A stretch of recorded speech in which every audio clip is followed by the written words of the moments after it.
भारत के साथ व्यापार जो हो रहा है एक्सपोर्ट इंपोर्ट का, उसमें चीन सबसे अव्वल नंबर पर अब भी है। चीन के साथ व्यापारिक संबंध भी बनाए और चीन के साथ हमारे सैनिक शहीद भी हो जाएं। यह एक अजीबोगरीब स्थिति है कि चीन की कंपनी जो है, कंस्ट्रक्शन की कंपनी है, इसको ठेका दिया गया। Shanghai tunnel engineering company limited है ये। दोस्तों, 45 बरस में यह पहला मौका है जब भारत और चीन की सीमा पर सिर्फ तनाव नहीं है, बल्कि युद्ध की आशंकाएं वहां पर एक पतली लकीर की तरह खिंचनी शुरू हो गई है, क्योंकि हिंसक झड़प में भारत के 2 सैनिक और 1 अफसर शहीद हो गया। चीन के भी 5 सैनिकों के मारे जाने की खबर है, 11 सैनिक घायल हुए, इसकी भी खबर है। हालांकि चीनी सैनिकों के मारे जाने की खबर वहां के ग्लोबल टाइम्स की चीफ रिपोर्टर ने ट्वीट के जरिए दी और वो 1 घंटे बाद यूटर्न भी ले लिया, उन्होंने बदल भी गई, ये कहते हुए कि दरअसल यह जानकारी तो उनको भारतीय मीडिया से मिली थी। चीन में कोई डेमोक्रेसी नहीं है कि वहां का अखबार या वहां के रिपोर्टर अपने तौर पर कुछ भी कह दे, वो भी अंतर्राष्ट्रीय मंच पर, यह भी समझना होगा। लेकिन सवाल मौजूदा वक्त में सिर्फ यह नहीं है कि चीन के भीतर क्या है, सवाल यह है कि भारत अब चीन को किस दृष्टि से देखे, जब युद्ध की आशंकाएं या टकराव हद से आगे बढ़ने की स्थिति जो गलवान घाटी है वहां पर बन चुकी है, जो लद्दाख का इलाका है। यह घाटी बेहद महत्वपूर्ण है सामरिक दृष्टि से भारत के लिए, क्योंकि यह एक त्रिकोण है। एक तरफ पाकिस्तान से मिलता है, दूसरी तरफ चीन का जो शिनजियांग का इलाका है उससे मिलता है, और तीसरी तरफ लद्दाख है। यह एक अक्साई चीन का हिस्सा आता है, जो चीन मानकर चलता है कि उसके दायरे में वो आने वाले वक्त में जो कश्मीर का डिस्प्यूट अंतर्राष्ट्रीय मंच पर बार बार पाकिस्तान उठाते रहता है, उसमें चीन भी शरीक हो जाए। लेकिन भारत ने कश्मीर को 2 केंद्र शासित राज्यों में जब बांट दिया तो अक्साई चीन का वो इलाका लद्दाख के क्षेत्र में चला गया। चीन के सामने यह भी स्ट्रेटेजिकली मुश्किल थी। दूसरी मुश्किल है कि भारत उस इलाके में अब लगातार सड़क बना रहा है, इंफ्रास्ट्रक्चर डेवलप कर रहा है। श्योक नदी से दौलत बेग ओल्डी तक उसने सड़क भी बना ली है। और चीन की जो स्ट्रेटजी रहती है कब्जा करने की जमीन पर, वह रेंगते हुए आगे बढ़ता है और विवादित जमीन को अपने कब्जे में ले लेता है। इंफ्रास्ट्रक्चर बन जाएगा तो उसके लिए मुश्किल होगी। लेकिन जब हम सीमा का इन बातों का जिक्र करते हैं कि सीमा पर यह परिस्थिति बन रही है, तो उसके समानांतर यह भी समझना होगा कि चीन आर्थिक तौर पर जिस तरीके से अब भारत के चारों तरफ जो पड़ोसी देश हैं उनको आर्थिक तौर पर किस तरीके से गुलाम बना रहा है, या अपना उपनिवेश बना रहा है, या कर्ज के तले उनको इतना दबा दे रहा है कि आने वाले वक्त में वह भारत के खिलाफ ही जाएं। और यह स्थिति श्रीलंका से निकल सकती है, नेपाल से निकल चुकी है।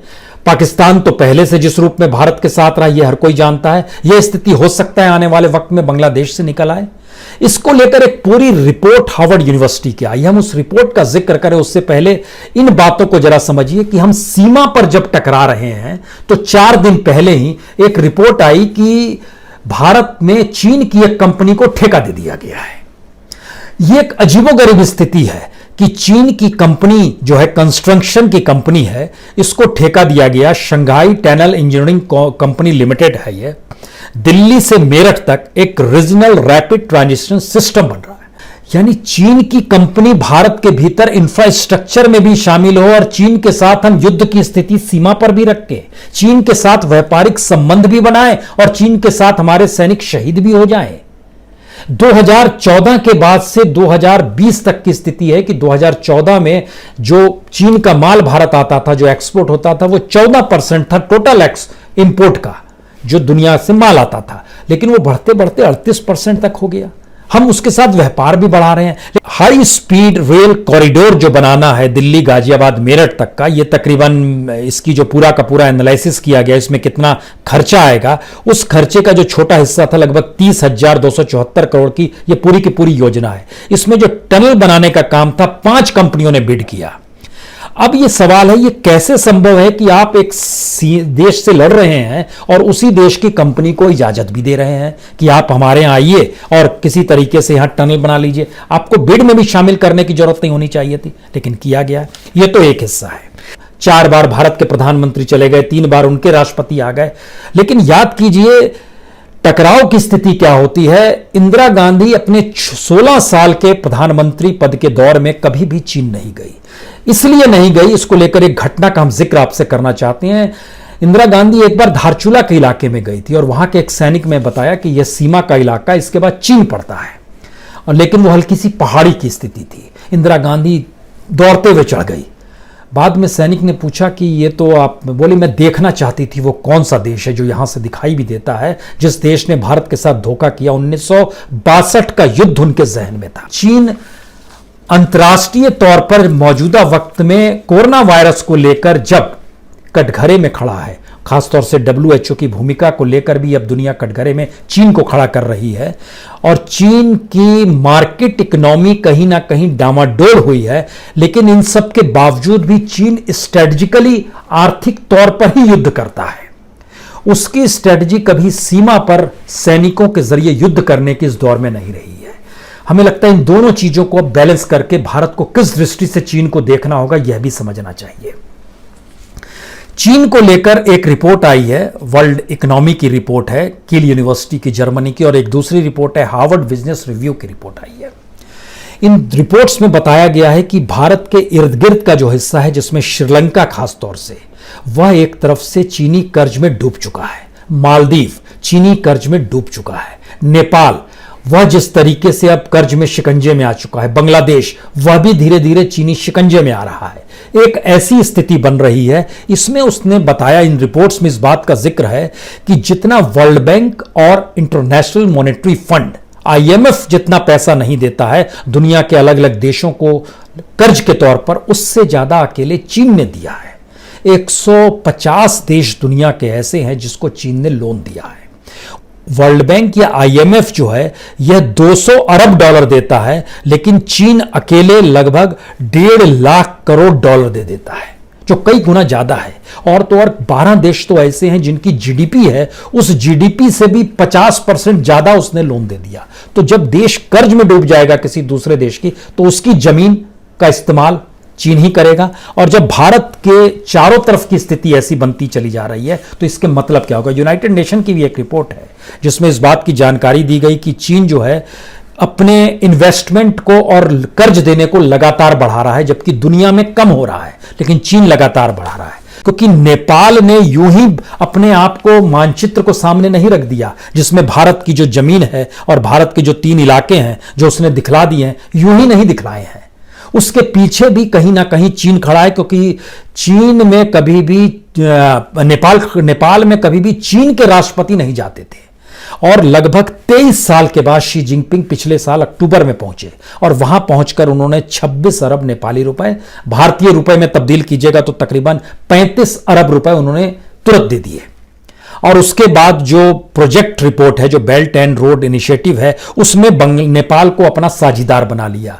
और जो रोड गुजरेगी वह हिमालय के उस रेंज से गुजरेगी जहां पर बिल्कुल नजदीक उत्तराखंड का इलाका होगा, हिमाचल का इलाका होगा, और एक लिहाज से कहें तो वो पूरा इलाका जो है बिहार और उत्तर प्रदेश की सीमा को छूते हुए जाएगा। वहां पर वो रोड बना रहा है। यह नेपाल की स्थिति है। कमोवेश यही समझौता उसने बांग्लादेश से किया है। तो ये एक नए इकोनॉमिक उपनिवेश होते हैं। ये नए तरीके से चीन ने दुनिया पर कब्जा करने की परिस्थिति में ले आई है। यानी वह अंतर्राष्ट्रीय तौर पर, यानी वो अपने अंतर्राष्ट्रीय तौर पर इस तरीके से चीजों को आगे ले जाना चाहता है जिसके जरिए तमाम देश स्ट्रेटजिकली उसके साथ आकर खड़े हो जाएं। भारत की सबसे बड़ी मुश्किल यह है कि भारत के इंफ्रास्ट्रक्चर में चीनी कंपनियों को ठेका मिल रहा है। भारत के साथ व्यापार जो हो रहा है एक्सपोर्ट इंपोर्ट का, उसमें चीन सबसे अव्वल नंबर पर अब भी है।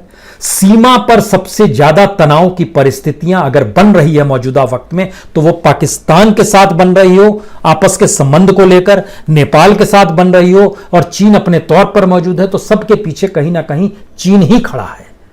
यानी ये दोनों देश अगर कर्जदार हैं, और पाकिस्तान की स्थिति तो इतनी बुरी हो चली है कि पाकिस्तान पैसा लौटाने की स्थिति में नहीं है, और उसके सामने जो सबसे बड़ी चुनौती यह है कि जिस इकोनॉमिक कॉरिडोर को पाकिस्तान बना रहा है, उसके बाद वो जितने कर्ज में डूब जाएगा पाकिस्तान, उसके बाद सवाल ही नहीं है कि इस कर्ज को वो लौटा पाने की स्थिति में भी आ पाए। दुनिया के तमाम देशों के इन्वेस्टमेंट में चीन के इन्वेस्टमेंट लगातार बढ़ रहा है। लगभग एवरेज जो है 5 से 10% उसका इन्वेस्टमेंट लगातार बढ़ते चला जाता है। हालांकि अमेरिका अभी भी नंबर 1 पर है दुनिया भर में इन्वेस्टमेंट करने पर, 252 अरब डॉलर किया है उसने। चीन ने 139 अरब डॉलर किया है। लेकिन यह भी समझना होगा, अमेरिका कम होते होते 350 से कम होते होते 252 अरब डॉलर पे पहुंचा है और चीन जो है 100 अरब डॉलर से बढ़ते बढ़ते 139 तक पहुंचा इसी दौर में। इंडिया का नंबर आता है 42 अरब डॉलर। लेकिन जब इन स्थिति में बात आती है तो चीन अपने तौर पर किसी कर्ज में नहीं डूबा हुआ है, यह भी समझना होगा। लेकिन भारत कर्ज में भी डूबा हुआ है। भारत के ऊपर चीन का कोई कर्ज नहीं है, लेकिन भारत के ऊपर जो कुल कर्ज है, विदेशी पैसे का जो कर्ज होता है, भारत के ऊपर लगातार विदेशी कर्ज भी बढ़ा है, यह भी सोचिए। क्योंकि भारत के ऊपर जो कर्ज था, मार्च 2018 में कर्ज था 529.3 बिलियन डॉलर, जो कि मार्च एक साल के बाद 2019 में यह बढ़कर 543 बिलियन डॉलर हो गया, यानी 13.7 बिलियन डॉलर बढ़ गया। लेकिन मार्च के बाद दिसंबर 2019 तक आइएगा तो इस 9 महीने के भीतर में यह लगभग 21 बिलियन डॉलर और बढ़ गया और बढ़कर यह हो गया 563.9 बिलियन डॉलर। तो भारत का विदेशी कर्ज भी अपने तौर पर बढ़ा, इससे इनकार नहीं हो सकता है। अब सवाल यह है कि भारत की इकोनॉमी के समानांतर चीन की इकोनॉमी, भारत की सेना के समानांतर चीन की सेना, भारत के भीतर इन्वेस्टमेंट को लेकर और भारत का इन्वेस्टमेंट चीन को लेकर, दोनों के भीतर में भी मिसमैच है। तो भारत चीन को लेकर किस दृष्टि से देखे? युद्ध की स्थिति में आ जाए, सामरिक दृष्टि से खुद को मजबूत कर ले, आर्थिक तौर पर अपने आप को स्वावलंबन की परिस्थिति में लाए। आत्मनिर्भरता कहने से तो नहीं होगा, काम नहीं चलेगा, आपको मजबूत होना होगा। क्योंकि एक सच यह भी है, भारत में पूंजी लगाने वाले भारत की कंपनियां जो हैं, ज्यादा पैसा अमेरिका में लगा रही है। और ये इस दौर का हम बीते 2 महीने का जिक्र आपसे कर रहे हैं कि भारत की कंपनियां अभी भी दुनिया के, क्योंकि यहां के मार्केट में उसको अनुकूल परिस्थिति अभी भी नहीं लग रही है। तो हमें पहले अपने आप को समझना है। चीन के साथ युद्ध की स्थिति में, चाहे गलवान घाटी का जिक्र हो, चाहे हम लोग इस बात का जिक्र करें कि नहीं पहली बार एक संकट काल का दौर है, करगिल का वक्त था 99 में, उसके बाद पहली बार इतनी स्थिति बिगड़ गई है, या फिर यह कहें कि 45 साल के बाद पहली बार ऐसी स्थिति आ गई है जहां सीमा पर युद्ध की आशंकाएं डेवलप होने लगी है। तो उसके समानांतर पहले अपने परिस्थितियों को टटोलना होगा और इस तरीके से दिल्ली जैसे इलाके में चीनी कंपनियों को ठेका मिल जाए और उसी दौर में ठेका मिल जाए। ये 12 तारीख का ठेके का कागज है, जो 1126 करोड़ का ठेका जो चीन को दिया जा रहा है। Shanghai tunnel engineering company limited, जो वहाँ की सबसे बड़ी मल्टीनेशनल कंस्ट्रक्शन कंपनी है, उसको दे दिया गया है और भारत के L&T, टाटा, इन सबको दरकिनार कर दिया गया। यह स्थिति बताती है कि स्ट्रेटेजिकली हम लोग में अभी भी सारे डायमेंशंस में तालमेल नहीं है चीन को लेकर। चीन के साथ कैसे काम करना है, ये समझ अभी भी नहीं आ पा रहा है और चीन चारों तरफ से अपनी स्ट्रेटजी को मजबूत करते चला जा रहा है।